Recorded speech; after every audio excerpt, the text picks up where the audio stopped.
listening to PetLifeRadio.com. It's a Doggy Dog World is brought to you by Pet Care RX, America's most affordable pet pharmacy. Pet Care RX offers the same meds as top vets, but with a savings up to 50%. And if you find a lower price on a certified EPA and FDA-approved medication, Pet Care RX will match that price. So go to petcarerx.com. Use promo code DOGWORLD10. DOGWORLD, the number 10, and receive $10 off orders of $50 or more. It's a big world out there, and you're just looking for a pat on the back or head. You run around the city, searching for a place to bark, working your tail off with your nose to the ground, sniffing for a few scraps, hoping someone will throw you a bone. You take each lead, collar after collar, hoping one day to take a bite out of success and become the top dog. Fortunately, you come home each day to open arms, open cans, a drink waiting for you, and a comfortable place in front of the TV set. You know you've got it good, really good, because after all, it's a doggy dog world out there. Pet Life Radio presents It's a Doggy Dog World with your host, pet expert, and award-winning author Liz Palaika, and this week's co-hosts Kate Abbott and Petra Burke. Welcome to It's a Doggy Dog World. I'm your host, Liz Palaika, and with me are my good friends Petra Burke. Hello. And Kate Abbott. How do? And today we're just going to talk about a bunch of different things about dogs, but one of the things we want to touch on is the importance of being your dog's parent, especially when you have a puppy. But we're going to tell a few stories first, I think. We had a few stories we were mulling over ourselves, so we're going to tell a few stories first. So keep tuned in for our sponsors. We'll be right back. Sit. Stay. It's a Doggy Dog World. We'll be right back after a short pause. Well, 4 to be exact.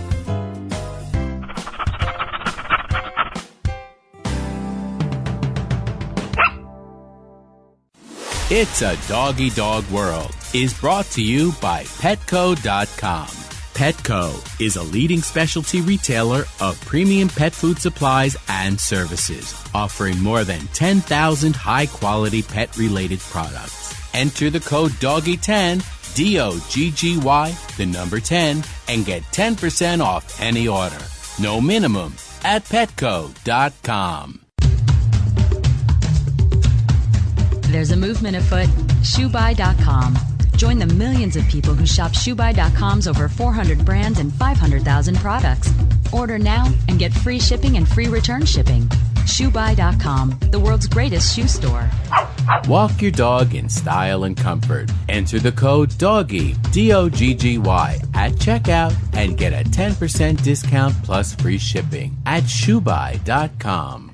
Love your pets but wish their medications were a lot less expensive? They are at 1-800-PET-MEDS. You'll not only save on flea and heartworm medications, but on prescriptions for arthritis, incontinence, thyroid, and more.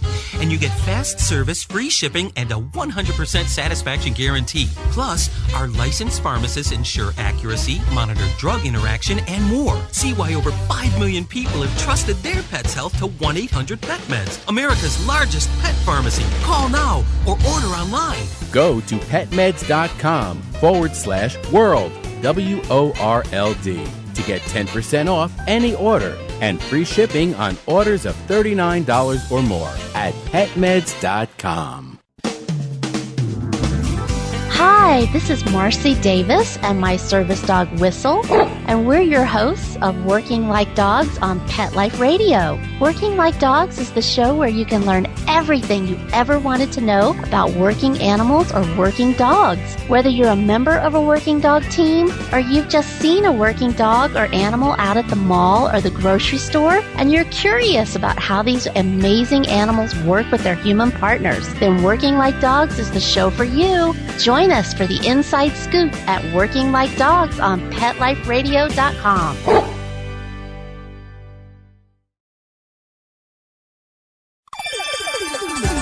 Let's Talk Pets on PetLifeRadio.com. We know you're begging for more.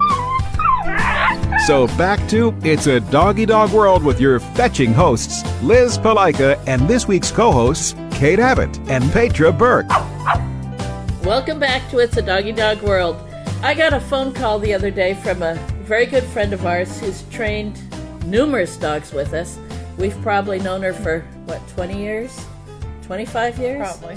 She started training with us with a golden retriever, and she's since had several Goldens and several Newfoundlands.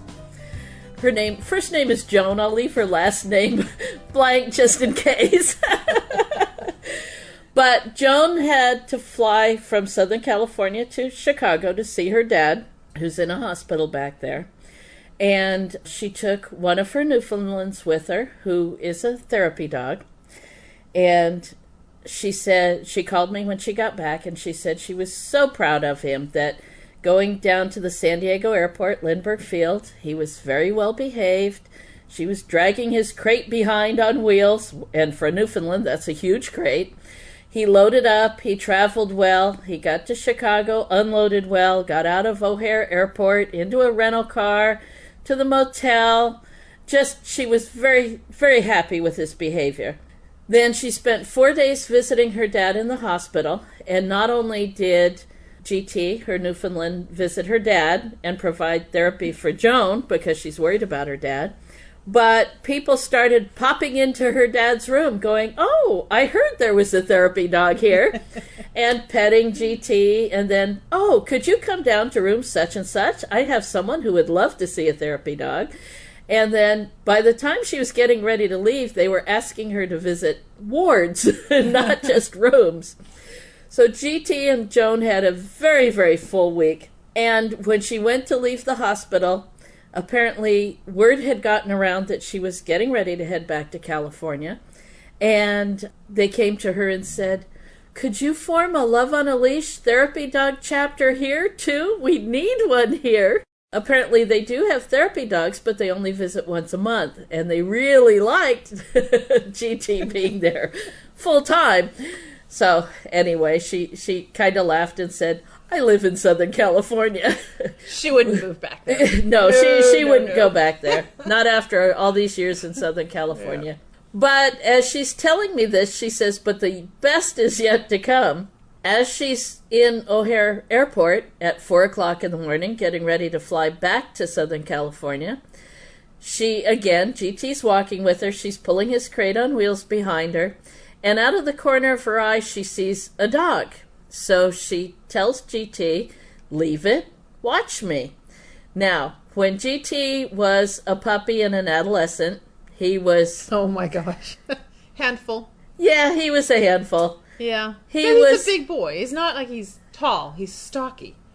He's solid. He's solid, and he could pull her right off her feet in a heartbeat. And he was never bashful about making his opinion known. Let's just say that. True.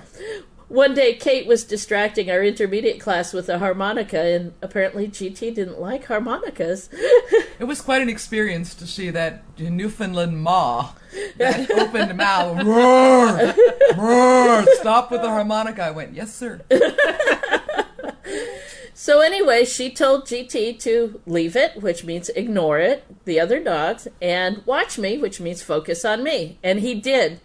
And then, as the dog to the side turned into 10 dogs, German Shepherds and Belgian Malinois, being held by Illinois National Guard troops, and the dogs are barking and jumping and lunging and trying to, en masse, get to GT. And Joni says she starts to shiver in her shoes, and she's going, "Good boy to watch me, GT," because she's not a big woman. Mm-mm. He could drag her across the airport if he wanted. Oh, he outweighs her, I bet. Probably. Yes, easily. He's got to outweigh her. And then some. Mm-hmm. But he behaved himself perfectly. And she said, all of a sudden, this gentleman, a little bit older than the troops that were holding the leashes, hollered out to them, "Do you see that civilian woman and her dog? Her dog's better behaved than yours. Get control of your dogs." And then she said this guy who had stripes all up and down his arm came over to talk to her and said, "Ma'am, could I talk to you about your dog's training?" Asked her questions. And then she just happened to have a Kindred Spirits business card in her wallet and handed it to him. So she called me and she says, "Liz, you may be getting a phone call from the Illinois National Guard." Love it. Love it. But what she said she was the proudest of is that GT trusted her, behaved for her, listened to her, didn't question her or doubt her. He was a good boy. Well, that was the part that I loved about the story, especially, was when the guy asked her, or said something about your dog could drag you through this airport. And she used but that's the point, is that he wants to listen to me. He wants to do as I say. He wants to be a good dog. He's restraining himself, in other words. I'm not dragging him around exactly. and making him do it. He wants to do it himself. And that's training. That's training. And that's a good relationship with your dog. That's definitely. Bonding with your dog. Yes. That's the part that brought tears to my eyes. That the dog wants to do it. Because if GT had wanted to drag her across the airport to those 10 dogs and fight those dogs, he easily could have. Yeah. He easily could have. And it would have been a bloodbath. Oh, yeah. On both sides. But training. I think so many people think training is sit down, stay during your training session, and that's all it is. But training is life. Or the people that say, well, I come to class, but I don't want my dog to be a robot. I mean, GT's not a robot. No. But he and Joan have a wonderful relationship, too. He trusts her. Yeah. And that's, to me, what training is all about. Developing a relationship so that you both get the best of it. Yes. The dog gets to go places and do stuff and feel a sense of accomplishment as well. Right. Yep. We're so proud of you, GT. And Joni! Good training, Joni! Well, we've got another incident of it, and we've mentioned it slightly in a previous podcast, but the two gentlemen who didn't really want to come to puppy class, but now are converts. Well, they had to. There were Camp Pendleton folks that have to come through a CGC, except they had puppies. So the Canine Good Citizen wasn't going to quite work for them at the moment, but they were smart. They decided to start training early, and oh my gosh, they're converts. They are awesome. I mean, the dogs are 5 months old, 6 months old or something. Got to be close to that. Just on 5 months. In our basic class. And because the same day that they graduated puppy, they signed up for basic. Yeah. They just hung around for an hour and waited for the next class. And it's you hear them talking to the other students. Yes. They're so thrilled and proud and so thankful they started young. I mean, I think at one time, this last class, they were all grouped together, and all the owners and all their pit bulls. Yeah. They were all grouped together, sitting there, well behaved. And it was just... And I gave them a huge pat on the back for that, too, because here was this basic obedience class, and a fairly good-sized one, and right smack in the middle, not off to one side, not hiding at the edges, but smack dab in the middle was this group of pit bulls and their owners from Camp Pendleton, and all the dogs were sitting there behaving themselves. I mean, not robots. No. But sitting there behaving themselves and doing so well and being And the owners awesome. were relaxed, and they were just kind of talking about their experiences, and the dogs were just chilling. Yeah. They were just... I gave them some huge cool. positive reinforcement. Look how far you guys have come.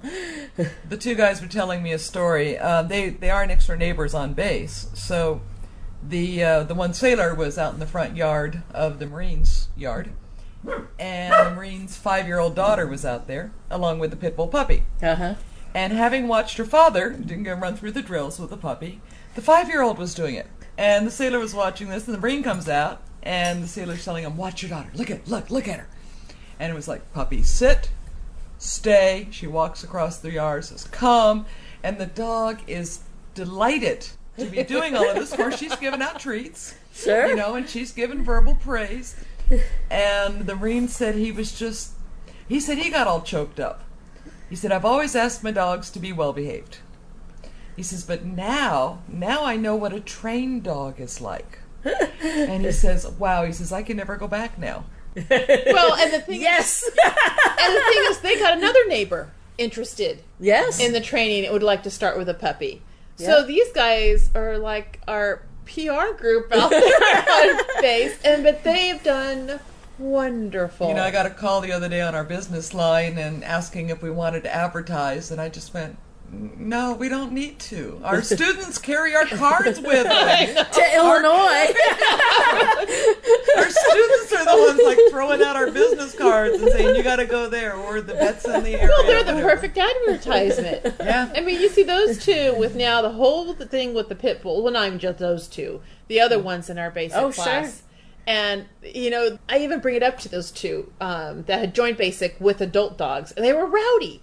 Sure. We did the about. They're crazy dogs. And now they sit nicely. And I'm like, how's it going? We love our dog. We love our dog. We can go places. He's so well behaved. And for pitties and rotties and German shepherds and other breeds like that, I'll tell you what, we can't emphasize this enough. These breeds need good ambassadors out in public. Oh, yeah. They need good ambassadors out in public. Although, I don't blame them for all the biting and stuff like that. That any dog can bite. But these dogs don't always have the best reputation. They get blamed for a lot of things. And they need these good ambassadors. And they have to be above reproach. Yes, yes. Because they're carrying that burden. When my husband and I had German Shepherds and then the Doberman, those dogs were impeccably trained and impeccably well behaved because we knew if anything ever happened, they would get blamed first. Oh, yeah. But I love seeing the well-behaved pitties. Well, and then, you know, and then the Rotties that have come through classes, the same situation. Sure. I mean, these are huge Rotties, out of control. You know, I have a, owner at the other end of my leash? Yeah, whatever. Talk about dragging owners around. Yeah. But now even you see the bond seem to have been created or stronger, and the dog and people are working together and enjoying it. And it's amazing how they just turn around. Speaking of good pitties, I was thinking about Christmas stuff. And remember when we walked in the holiday parade? Oh, yeah. Another well-behaved pitty story. Okay, so our therapy dog group was invited to walk in the Holiday Bowl Christmas parade, which is televised nationally. Huge parade. It's televised the same day as a holiday college football game. And it's a big deal to be invited. I mean, it's really a big deal. So we were thrilled. So we got a huge group of our therapy dog people. And it's during the week, so people had to take off from work. Went downtown to San Diego. And as our float, we had several dogs who were trained to pull wagons. So we took two of our wagons that we use here in the training yard to haul training stuff around, hooked them up together. We had 8 Australian Shepherds. And in the lead, we put a red-nosed pit bull, so, my sister's dog. So we said, we've got 8 Australian Shepherds and a red-nosed pit bull, and decorated the wagons for Christmas. Oh, yeah. It was perfect. The problem was, the poor pitty got scared to death at being followed by 8 herding dogs. When we practiced, he was fine, but we hooked him up. He kept looking over his shoulder, and his tail went down and tucked up. I mean, it was so tight to his back end and tummy, he was scared to death. So we had to take him. His name was Dylan. We had to unhook Dylan, and we put Dax in the lead, the dominant bitch. Yep. And we put Dylan back as one of the back dogs right up against the wagon, and we put him next to a nice Aussie. Yeah. Who did we put him next to? It was one of somebody else's that was pretty One mellow. Ed Ed's, Kelly's. I think, yeah. One of Ed Kelly's. But put Yeah. the poor scared pitty next to a nice Aussie. So he got to follow all the other Aussies. It was still 8 Aussies and a red-nosed pit bull. Just out of order a bit, but hey, it was fun. Oh, we had But a blast. the problem was we had so much power. We spent most of the parade pulling back on the dogs, well, trying we to put slow them Kayla and whatever else little kid was around in the wagons. in the just wagons. slow 'em down. Yeah, we had all our water and all our gear in the wagons under the fake Christmas presents. But still, the dogs had so much power. My shoulders hurt for days trying to hold the dogs back. That was fun. But boy, did we get a reaction from the crowds. And as we were walking by, you could hear all the people going, how do they do that?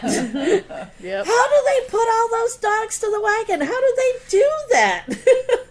That was Then good. again, it's training. Well, Well, with the holiday seasons, Thanksgiving and Christmas, people are traveling back and forth. And I've been hearing story after story now of, we went to so-and-so's house for a couple of days, took the dogs with us. They were so well behaved, everybody was so amazed. You know, so-and-so came over and we went to there. And they've been coming back and saying thank you. You know, we went to so-and-so's house last year and the dogs had to stay out in the garage. Sure. This year they got to stay with us in the living room while everybody was, because they were well behaved. Yes. It was so much more enjoyable. Mm-hmm. Yes. We stayed an extra day, that sort of thing. And the dogs are welcome, and the dogs are welcome back. Yes. Yes. It is. It makes such a difference. Makes such a difference. All right. And we get those strange phone calls because the lady wants to know if we have a branch in northern Los Angeles. Or do we have anybody near Sacramento? Or in Illinois. Geez, we need to branch out. Yeah. We need to go, all the way to Illinois. If anybody knows how to set up franchises. No, never mind. Cloning? Oh, that's funny. Crazy. But let's talk about something else as far as training. Something we've run into a lot with our classes, and that's being your dog's parent as well as his best friend, or if you have a puppy, being his parent first and then his best friend, because we talk to a lot of people who want the dog to automatically go to best friend status without giving any guidance first. But we need to break for our sponsor, so we'll be back in a few minutes. Hold on. Sit. Stay. It's a Doggy Dog World. We'll be right back after a short pause. Well, 4 to be exact.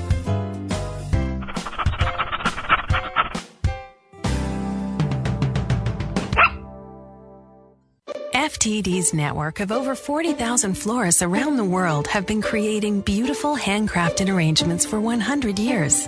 Each arrangement is delivered the same day and backed by FTD's 7-day satisfaction guarantee. For a century, people have trusted their most important occasions to the flower experts at FTD. Since Pet Life Radio is all about puppy dogs and flowers, our listeners, that's you, can get a 20% discount on your order. Just go to fluorop.com and use the code DOGGYDOG at checkout. FLEUROP.com. Code word DOGGYDOG. Hello?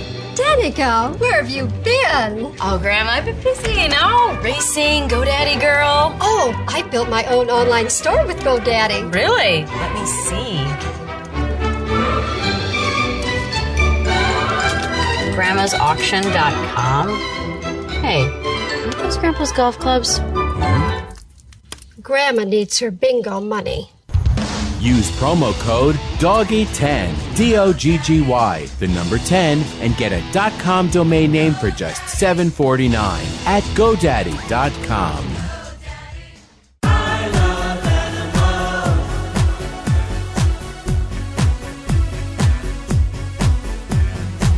If you ask the question, what do I want? What do I need? I'll take affection. I really should mention I need time, I need love, I crave attention. Listen to waiting by the door. I'm bringing for you. With shaking tails and happy hearts. I'm bringing for you. And running circles round the floor. I'm bringing for you. That's always when the party starts. Oh, they are my friends. They are my children. They are the furry.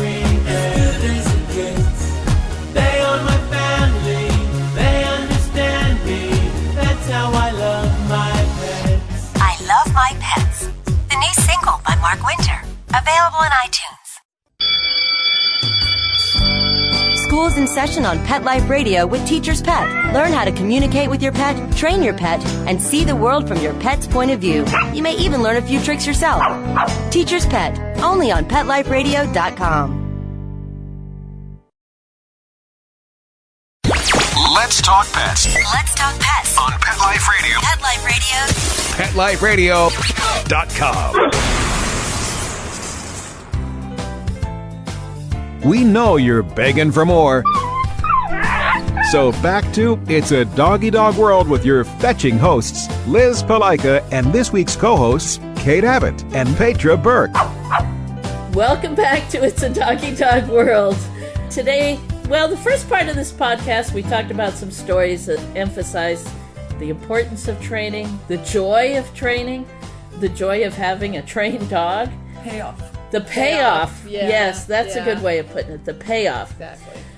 But it's got to start with more than just sit down and stay. I mean, you can teach your dog to sit and down and stay and heel, but that's not necessarily going to change anything. And I don't like to talk about being dominant over your dog because that's not really it either. A phrase that I've been using a lot is being your dog's parent, because parents teach rules, teach social manners, provide behavior guidelines, so to speak. Parents teach their child how they should grow up and live. And I think that's a good analogy for puppies. I think for a lot of people, you talked about it before, training is just obeying commands. Whereas for us, training is more the behavior of the dog throughout their whole life. Yes. And every hour of what they're pretty much. Sure. Even playtime. Go play and have fun, but don't be a bully. Well, like just a few minutes before we started this podcast, Archer grabbed for a ball too quickly, too soon. He got my fingers. The ball went away, and he got to do a downstay. Yeah. It wasn't a big deal, but it was just a reminder, because... So that attitude of being a parent, whether you're young in a relationship with your dog or whether the dog is young, yes, and therefore your relationship is young, you've got to start by letting them know, yeah, you make the rules, you do it for their own good. Their life will be better in the end. Right. Eventually you want them to be your pal, your companion, your four-legged friend. But at the beginning, you got to be the parent. Right. And I've had people in class, most people understand what I'm saying, but I've had a few that go, I am not the mother of a dog. And I try to explain, I'm not saying that you gave birth to a dog.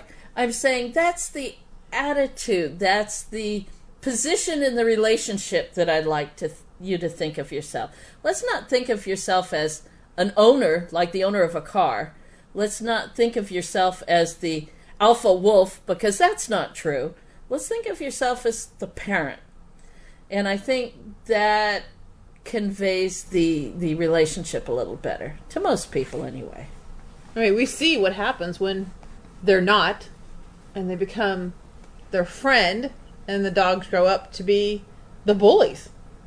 And, controlling the parents, the humans in the house. I had a behavior consult on that just last week. A little dog, 2.5 years old, a late neutered male, neutered at 2. He had gotten up on the bed and urinated, marked on Dad's pillow. Dad grabbed for him. He bit Dad. Then he urinated on the sofa in the living room. Dad went to grab him. He bit Dad. Mom went to try and groom him, get some of the mats out of his coat. He bit Mom. And then they called me. Two local groomers will not allow him back. A very dysfunctional relationship. Dad would like the dog to behave better. Dad truly sees the problem in the relationship. Mom is much more concerned with the dog being her best friend. She loves the little dog, and he's cute. When he's not biting and leg lifting, he's very cute. And I'm sure with all the mats out of him, he'd be even cuter. But there's some problems with the relationship. And I talked to them about, okay, they're an older couple. I said, when you raised your kids, did you present a united front to the kids? And he said, well, we tried to. So I think they've had an ongoing thing with her being softer and him enforcing the rules more, but that's okay. A lot of parents are like that if they still present as much as possible a united front. And I said, you've got to do the same thing here. This dog's life has got to change or he's going to be put to sleep. Luckily, so far, he hasn't bit anyone outside of the family. He's tried, but he hasn't connected. So they got a tough road to hoe. But the big thing I told them, besides setting him up with some training and behavior modification, is be his parents. I've seen lately a couple of cases where they lost an older dog for whatever reason, illness or old age, and then they, I think, get a young dog, first of all, too quickly, before the people have finished grieving. Yeah.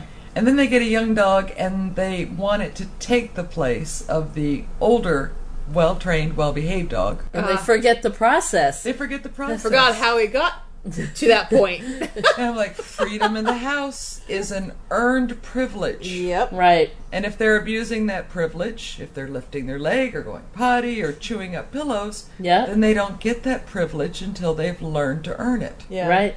And this is luck of shock. Like, well, but my old dog never did it. Well, let's think. That was 14 years ago at the minimum. Yes. Yeah, you even remember. Yes. And besides, this dog is not that dog. They're different. You can't compare kids. You can't compare dogs. And we see that with people get a puppy and have an adult dog. You and I talked to a lady Sure. about that.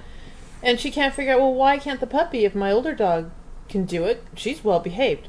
Puppy's not. She had to earn that. She now can maintain being free in the house. Puppy's in a crate. Yep. Or something, But that was when we had to convince as well. And even if you get an adult dog, when you adopt them, they kind of regress emotionally and mentally for a while. Oh, yeah. See our podcast on the stages of adjustment for adopted dogs. So an adult dog. And it takes time to develop a bond. Yes. And I do believe that training, working together toward a goal, helps develop that bond faster. Yes. But it just doesn't happen the day you sign the papers and take the dog out of the shelter. There's no magic wand. No, unfortunately. The dog is not going to go, oh, thank you for adopting me and getting me out of that cage. I'll do whatever you want. And no, it's just what it is you want me to do by telepathy. Yeah. Yes. Like all the Disney dogs do. That's not real life. A good example of that is we had a friend who adopted a standard poodle who only knew Japanese. Yeah. He'd been in a circus. An extremely well-trained dog. Adult standard Only if you poodle. knew Japanese. Hundreds of tricks the dog has locked in his skull. And nobody knows how to unlock it. Nope. And so she had to start all over with him, not just teaching him that she was his new owner and bonding with him, but she had to teach him English. And when she came through class, I even called my husband, who had been in Japan as a kid. His dad was in the military, saying, honey, do you know the Japanese for sit and down? And he's going, what? No, I don't remember that.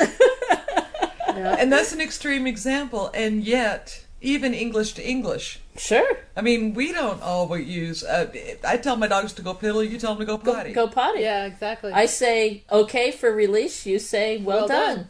So, a dog's not going to come with their own thesaurus or dictionary. Even if you're saying, well, I always tell my dogs go potty. Well, the dog, somebody else may have told them, go read the newspaper. Or get busy. Yeah, get busy. Yeah. Who was it? There's somebody in class that uses get busy. And I love that. Yeah. Yeah. But now that all my dogs know go potty, each puppy just learns go potty. So it's just not... even an adult dog that may know an action. Sure. You may have to teach them your own language for it. Right. Whether it's a different word in English or a different word in Japanese. Yes. You still have to learn to communicate. And then we bring in body language and hand signals, because we all convey things to our dogs with body language and hand signals all the time, whether we're conscious of it or not.